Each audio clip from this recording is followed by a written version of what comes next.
Arestado sa isinagawang entrapment operation ng mag-live-in partner na kung saan ibinebenta ang kanilang 3 weeks old na anak.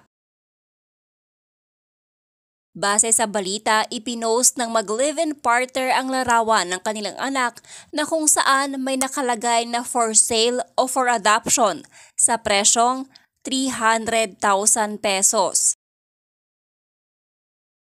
Sa isinagawang operasyon ng NBI, nadakip ang dalawa at kinilalang sina Reynante Ladaran at Margie Lawat. Labis naman ang pagkabahala ng non-government organization dahil sa paglaganap ng bentahan ng sanggol sa social media. Patuloy na nakikipag-ugnayan ang non-government organization sa NBI upang masugpo ang ganitong kalakaran na tila ba kung makapagbenta ng sanggol ay parang gamit lamang. Mas nakakabahala pa dito ay dahil sa social media mas napapadali ang ganitong iligal na gawain.